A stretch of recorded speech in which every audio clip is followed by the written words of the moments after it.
Hello everyone, welcome to our YouTube channel stoppers Yatra. इस video में मैं आपको पढ़ाने वाला हूं इटली के एकीकरण के विषय में और लगभग 15 से 20 मिनट की वीडियो में मैं आपको डिस्कस करना चाहता हूं इटली के एकीकरण के विषय में। एक एक चर्चाओं के माध्यम से आप समझिए, बहुत ही ज्यादा इंटरेस्टिंग तौर पे हम लोग इस वीडियो को समझने वाले हैं। बस आप देखिए, वीडियो तो 15 से 20 मिनट के रहेगी। अगर आप 7 से 8 मिनट इस वीडियो तक रुके रहते हैं तो आपको एक एक कॉन्सेप्ट क्लियर हो सकता है, जो साइनॉप्सिस थ्योरी के माध्यम से आपको समझाने वाले हैं। ध्यान दीजिएगा, आप पॉइंटों को समझिए। आइए हम लोग देखते हैं इटली के एकीकरण के विषय में। जो इटली था 1815 ईस्वी में, अर्थात 1815 ईस्वी में ये जो अब का इटली था, पहले ऐसे नहीं था। ये 7 प्रांतों के रूप में बटा हुआ था। कितने प्रांतों के रूप में? 7 प्रांतों के रूप में बटा हुआ था। अर्थात जब 7 प्रांतों के रूप में बटा रहेगा तो ये आप ध्यान दिए रखना, तो 7 अलग अलग राजा क्या करेंगे? राज करेंगे और अपने हिसाब से इटली की सिचुएट करेंगे, अर्थात कब्जा करे रहेंगे।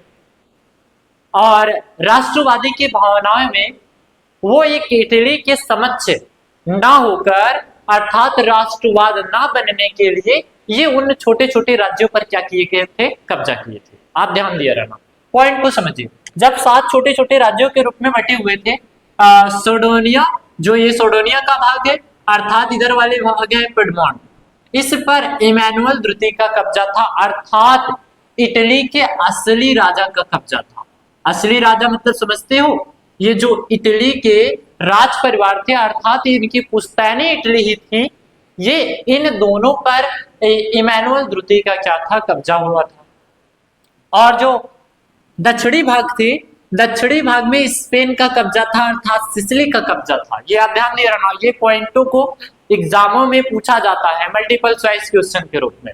जो दक्षिणी भाग है, इस पर स्पेन का कब्जा हुआ था, और जो उत्तरी भाग है, उत्तरी भाग में ऑस्ट्रिया साम्राज्य का कब्जा हुआ था, अर्थात हैब्सबर्ग का शासन था। ये आप ध्यान देना। और जो मध्य भाग थे, मध्य भाग में पोप का कब्जा था। अच्छा, मैं आपको यहीं पर एक्सप्लेन करना चाहता हूँ। पिछली वीडियो में एक बच्चा कमेंट किया हुआ था कि सर पोप का मतलब क्या होता है? पोप मतलब पादरी। आप ध्यान दे रखना, जो जैसे हिंदू धर्म में मंदिरों में पूजा कराने वाले पंडित रहते हैं, पंडित क्या करते हैं? पूजा करते हैं और कराते हैं, वैसे ही ईसाई धर्म में पोप रहते हैं, जिन्हें क्या बोला जाता है? पादरी। ये क्या करते हैं?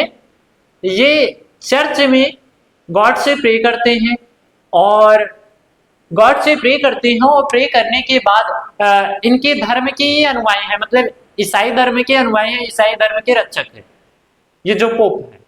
मतलब मध्य वाले भाग में, इटली के मध्य वाले भाग में किसका कब्जा हुआ था? पोप का कब्जा हुआ था। ये आप कॉन्सेप्ट समझ रहा, फिर से एक्सप्लेन करना चाहता हूं मैं आपको। जो सर्डोनिया भाग था और पिडमोंट था, इस पर इमैनुअल द्वितीय का कब्जा था, अर्थात इटली के असली राजा का कब्जा था। और दक्षिणी जो भाग था, दक्षिणी भाग पे ऑस्ट्रिया का कब्जा हुआ था, ऑस्ट्रिया साम्राज्य का था। और ये दक्षिणी भाग ये है जो इसपे स्पेन का कब्जा हुआ था, इटली भाग पे ऑस्ट्रिया का कब्जा हुआ था, इटली के उत्तरी भाग में। और मध्य वाले भाग में पोप का कब्जा हुआ था। ये आप समझे रहना। अब आप सोचते होंगे कि सर जी 1 2 3 4 5 ही तो हुए, 7 कैसे छोटे छोटे राज्यों के रूप में बटा हुआ? इन्हीं में ये जो ऑस्ट्रिया था, ऑस्ट्रिया बड़े ही था, इसमें 2 राजाएं राज करते थे, और जो दक्षिणी भाग थे, इनमें भी 2 राजाएं राज करते थे। ये कौन से थे? स्पेन के ही राजा थे। ये कौन से थे? इटली के ही राजा थे। तब 7 छोटे छोटे प्रांतों के रूप में क्या हुआ था? बटा हुआ था। ये आप कॉन्सेप्ट ध्यान दे रहना। ये जो इटली थे, ये आप समझे रहना। 7 अगर छोटे छोटे राज्यों के रूप में बटे हुए थे, तो इटली के अंदर कहीं ना कहीं ये लोग देखें, जो इटली के लोग थे, प्रजा थे, जब फ्रांस के अंदर राष्ट्रवादी की भावनाएं आ रही थी, तो इन्होंने देखा, ये देखे कि फ्रांस में बहुत बड़े क्रांतिकारी बदलाव हो रहे हैं और राष्ट्रवादी की भावनाएं उत्पन्न हो रही है। अगर राष्ट्रवादी की भावनाएं उत्पन्न हो रही थी, इटली क्यों 7 छोटे छोटे राज्यों के रूप में बटा हुआ है? हम लोगों को इटली का एक क्या बनाना चाहिए? एक साम्राज्य बनाना चाहिए, कि इटली देश बना देना चाहिए, जो अभी की इटली है। ये आप समझे रहना। अब जो ये पिडमोंट था और सोडोनिया था, इमैनुअल द्वितीय के माध्यम से समझिएगा, ये कहता है कि हमें क्या करना चाहिए, अपने देश के, अपने राज्य के लोगों से कहता है कि भाई हमें राष्ट्रवादी के प्रति रहना चाहिए। भले से मैं एक राजा हूं, लेकिन हमें क्यों ना एक पूरे एक साम्राज्य का उद्भव करना चाहिए। ये इमैनुअल द्वितीय बहुत ही अपना भी दिमाग लगा रहा था थोड़ा बहुत। कैसा लगा रहा था, अगर ये दो राज्य पर कब्जा किया हुआ है, पिडमोंट और सिडोनिया पर, अगर हम ऑस्ट्रिया साम्राज्य के और मध्य भाग के और इटली दक्षिणी भाग के, जिसपे स्पेन का कब्जा हुआ था, अगर इन सभी को हम हरा कर भेज देते हैं, तो जो इमैनुअल द्वितीय है ये पूरे पर क्या कर लेगा, कब्जा कर लेगा, एक साम्राज्य का उद्भव हो जाएगा। ये आप समझे रहना। अब एक बंदे की एंट्री होती है, उस बंदे का नाम रहता है जोसेफ मैस्सिनी। जोसेफ मैस्सिनी, आप या तो इनका कभी कभी एग्जाम में नाम दिया जाता है जोसेफ मिजनी, ये आप ध्यान दिए ना, इस तरीके से पूछा जाता है। 1830 ईस्वी में इसकी एंट्री होती है। ये कहता है कि हमें क्या रहना चाहिए, राष्ट्रवादी के प्रति रहना चाहिए, और अगर राष्ट्रवादी के प्रति है हमें मिलकर रहना चाहिए, और मिलकर रहने के बाद एक राष्ट्र का उद्भव करना चाहिए जिनका नाम क्या है, इटली रखना चाहिए। अब ये कहता है, ये कब तक विद्रोह करता है, 1831 से 1848 तक ये विद्रोह करता है, और विद्रोह करने के बाद ये क्या हो जाता है, असफल हो जाता है। ये आप कॉन्सेप्ट समझे रहना। ये जो जोसेफ मैस्सिनी है 1831 से 1848 तक विद्रोह करता है, और क्या हो जाता है, असफल हो जाता है। और असफल होने के बाद सबसे पहला इटली के एकीकरण को समझ कौन किया था, जोसेफ मैस्सिनी। ये सभी के भावनाओं के प्रति डाला, और ये कहा कि भाई ये जो इटली है हमें एक 7 प्रांतों के रूप में नहीं बटा रहना चाहिए, एक ही क्यों ना बड़े बड़े प्रांतों के रूप में। अच्छा, ये भी कारण हो सकता है कि इटली के एकीकरण में अगर हम आयात निर्यात करते हैं, सपोज इमेजिन करिए जो सर्डेनिया थे, अगर ऑस्ट्रिया हैब्सबर्ग में व्यापार करते सर्डेनिया के लोग, तो कहीं ना कहीं यहाँ पर टैक्स देना पड़ता होगा जाने के लिए। और जो ऑस्ट्रिया थे, ऑस्ट्रिया जाते थे पोप में, तो जाते थे अलग अलग टैक्स देते थे, अलग अलग मुद्राएं चलती थी, मुद्राओं के माध्यम से बताए थे। जैसे ये माध्यम से आपको बताए थे कि अलग अलग क्षेत्रों में आप जाएंगे तो टैक्स देना पड़ेगा। हाँ, और ध्यान दीजिए 1831 से 1848 ईस्वी तक जोसेफ मैस्सिनी ये क्या करते हैं, विद्रोह करते हैं। विद्रोह करने के बाद ये क्या हो जाते हैं, असफल हो जाते हैं। अब एक बंदे की एंट्री होती है जिनका नाम रहता है काउंट कावूर। ये काउंट कावूर जो है, ये आप ध्यान देना, ये काउंट कावूर एक राज परिवार का रहता है। अच्छा, राज परिवार का मतलब समझते हैं, ये कुलीन वर्ग का रहता है। कौन सी वर्ग का, कुलीन वर्ग का। और इसे ही ध्यान दिए रहना, इसे इटालियन से ज्यादा फ्रेंच लैंग्वेज आती थी। कौन सी लैंग्वेज आती थी, इटालियन से ज्यादा फ्रेंच लैंग्वेज आती थी। ये अच्छा खासा पढ़ा हुआ लिखा आदमी था। ये आंदोलन करता है, ये कहीं ना कहीं ये आप समझते रहना, ये ना तो क्रांतिकारी है, ना तो जन विद्रोह है, ना तो प्रजातांत्रिक है। ये एक पढ़ा लिखा घर के है, जो आप समझिएगा जो कुलीन वर्ग का रहता है। ये कुलीन वर्ग का जो काउंट कावूर है, ये एंट्री करता है, और एंट्री करने के बाद कहता है कि 1848 ईस्वी के बाद एंट्री करता है, और कहता है कि भाई हमें सबसे पहले आर्थिक रूप से क्या रहना चाहिए, मजबूत होना चाहिए। अगर हम आर्थिक रूप से मजबूत होंगे तो अपने दुश्मनों से क्या कर सकते हैं, लड़ सकते हैं। और असफलता का कारण सबसे बड़ा यहाँ पर जो जोसेफ मैस्सिनी का असफलता का कारण सबसे पहला था, 1831 से 1848 ईस्वी तक जो जन विद्रोह किए, असफलता का कारण कहीं ना कहीं ये था कि इटली के लोग आर्थिक स्थिति में मजबूत नहीं थे, अर्थात सिडोनिया और पिडमोंट आर्थिक रूप से मजबूत नहीं थे। अब ये काउंट कावूर की एंट्री होती है। ये जो काउंट कावूर रहता है ये कुलीन वर्ग का है, और यही फ्रेंच लैंग्वेज भी बोलता है और इटालियन भी बोलता है, मतलब इटालियन से ज्यादा फ्रेंच लैंग्वेज बोलता है। अब ये कहता है, ये एक संगठन बनाता है, और फ्रांस से मिल जाता है। फ्रांस में अभी आप देखिए कि सबसे बड़े बड़े क्रांतिकारी बदलाव हो रहे थे।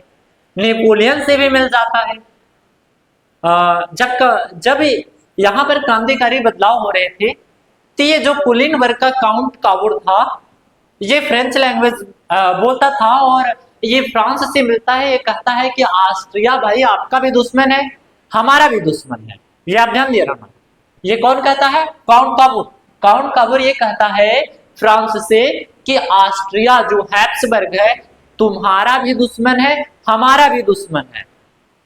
आओ साथ में मिलकर इसको क्या कर दे, अपने इटली से क्या कर दे, हटा दे। और कब 1859 ईस्वी में ऑस्ट्रिया की सेना को क्या कर दिया जाता है, हरा दिया जाता है। किसके माध्यम से? जो इमैनुअल द्वितीय है, सोडोनिया और पिडमोंट और फ्रांस के शासक के माध्यम, फ्रांस के लोगों के माध्यम से ये क्या करता है भाई, फ्रांस से कहता है कि आओ तुम अपना क्या कर लो भाई, जो भी है आप अपना निपट लो। किससे निपट लो भाई? हैब्सबर्ग के शासन से, ऑस्ट्रिया के साम्राज्य से। ये तो तुम्हारा भी दुश्मन है, आओ हम भी खुद ही जा रहे हैं आक्रमण करने के लिए, तुम हो साथे, चलो दो चार ठे मार दो। हाँ, तो ये आप समझना। तो 1859 ईस्वी में क्या हुआ, ऑस्ट्रिया की सेना को हराया गया। किसके माध्यम से?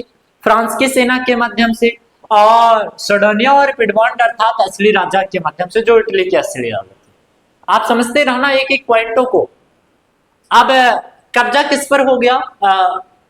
इटली के जो असली राज परिवार था उसका कब्जा किस पर हो गया? पिडमोंट और सोडोनिया और ऑस्ट्रिया पर कब्जा हो गया। अब तीन बड़े बड़े क्षेत्रों पर क्या हो गया? कब्जा हो गया। अब कब्जा होने के बाद ये लोग तीन बड़े बड़े क्षेत्रों के रूप में बढ़ गए। तो एक बंदे की एंट्री होती है यहाँ पर, जोसेफ गैरिबॉल्डी। ये जो जोसेफ गैरिबॉल्डी है एक नाविक रहता है, ये आप समझते रहना। ये जो जोसेफ गैरिबॉल्डी है ये क्या है? नाविक है और एक सेना भी है। ये कहता है कि भाई ठीक है, हम राष्ट्रवादी की भावनाएं में रहेंगे और अपने राष्ट्र के प्रति रहेंगे, अपनी इटली के प्रति रहेंगे। ये जो दूसरे लोग हमारे ऊपर कब्जा किए हुए हैं उसको मैं हटाऊंगा। भाई ये मई 1860 ईस्वी में ये अपनी पूरी पलटन सेना कहां से लेके जाती है भाई? सोडोनिया और पिडमोंट से अपनी पलटन सेना लेकर जाती है ऑस्ट्रिया हैब्सबर्ग में। और ऑस्ट्रिया साम्राज्य में जब लेके जाती है तो ये किसानों से मिलता है और स्पेन में भी चला जाता है। अर्थात स्पेन पर जिस पर कब्जा हुआ था, अर्थात दक्षिणी भाग पर चला जाता है और वहां से किसानों से मिलता है। किसानों में राष्ट्रवादी की भावनाएं उत्पन्न करता है। कहता है कि हम छोटे छोटे जो राज्यों के रूप में बटे हुए हैं, अगर हम आयात निर्यात करते हैं दूसरे देशों से तो भाई हमें ज्यादा टैक्सेस देने पड़ते हैं। अगर एक ही प्रांत हो, अर्थात एक ही देश हो, तो हमें व्यापार करने में सुविधाएं रहेंगी। यदि व्यापार करने में सुविधाएं रहेंगे तो हमें टैक्स नहीं देना पड़ेगा, तो हम आर्थिक रूप से क्या हो सकते हैं? मजबूत हो सकते हैं। तो यहाँ के जो दक्षिणी भाग के किसानों से मिलकर ये गैरिबॉल्डी जो नाविक था, मई 1860 ईस्वी में ये क्या करता है? स्पेन पर कब्जा, जहां पर स्पेन का कब्जा हुआ था अर्थात दक्षिणी भाग पर क्या कर लेता है? आक्रमण करके कब्जा कर लेता है। और कब्जा करने के बाद आप ध्यान दे रहे हो, कब्जा करने के बाद अब देखो क्षेत्र कितने हो गए भाई? इटली के पास कितने कितने क्षेत्र हो गए? अर्थात इमैनुअल द्वितीय के पास सोडोनिया और पिडमोंट हो गए और हैब्सबर्ग हो गए और दक्षिणी भाग हो गए। अब बच्चे पोप वाले।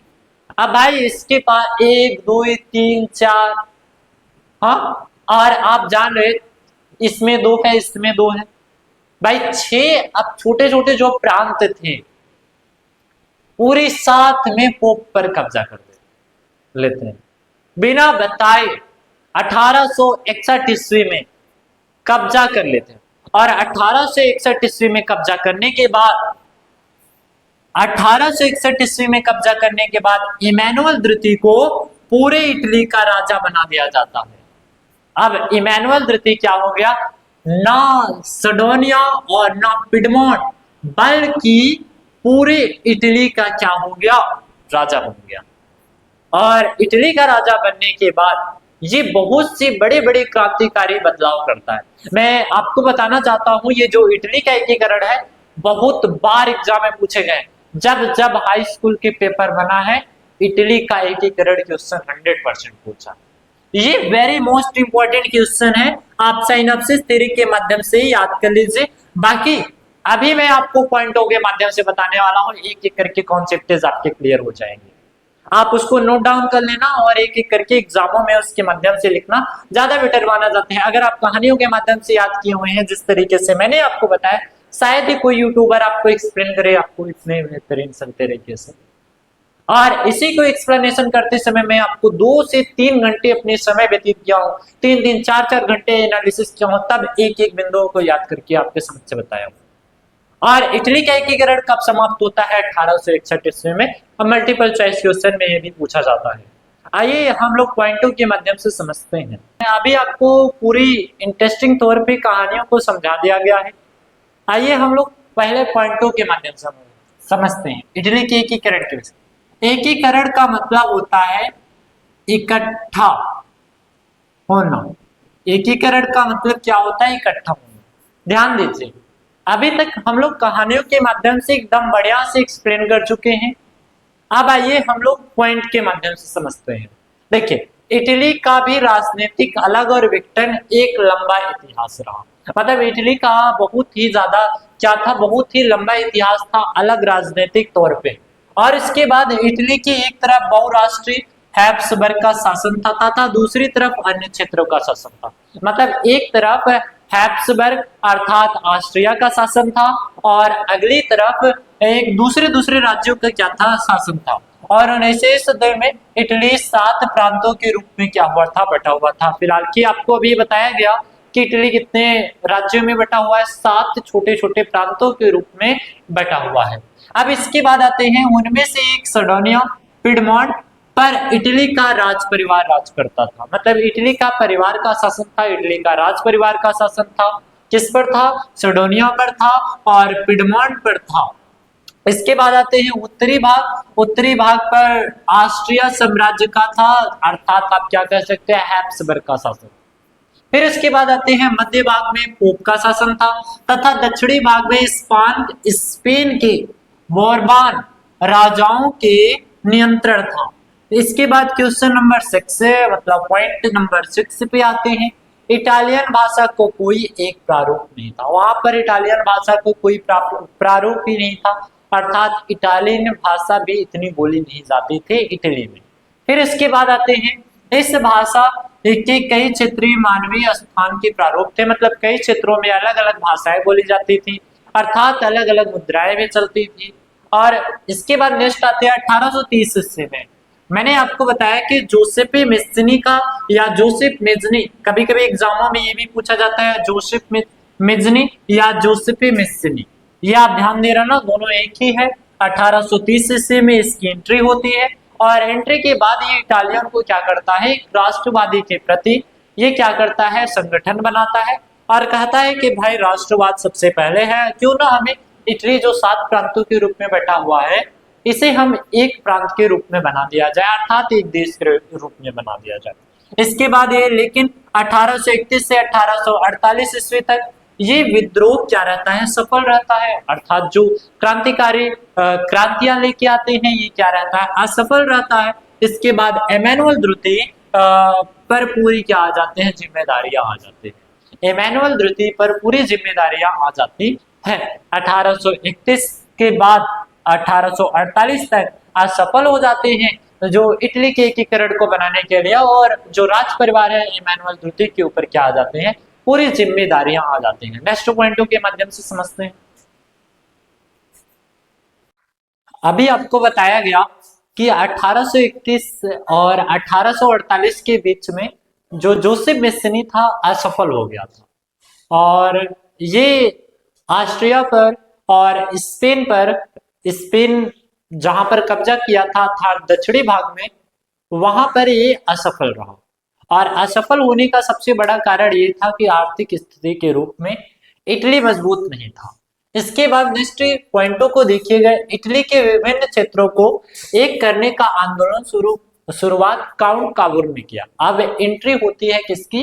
काउंट कावूर की। काउंट कावूर क्या करता है? इटली के विभिन्न क्षेत्रों को आंदोलन करता है, विभिन्न क्षेत्रों में आंदोलन करता है। ना तो वह कोई क्रांतिकारी रहता है, ना तो कोई प्रजातांत्रिक व्यक्ति है। वे क्या है? कुलीन वर्ग का है, अर्थात कुलीन वर्ग का है, या पॉइंटों के माध्यम से समझिए, वह तो एक इटली के उन धनी और पढ़े लिखे लोगों में से था जिनकी संख्या काफी थी।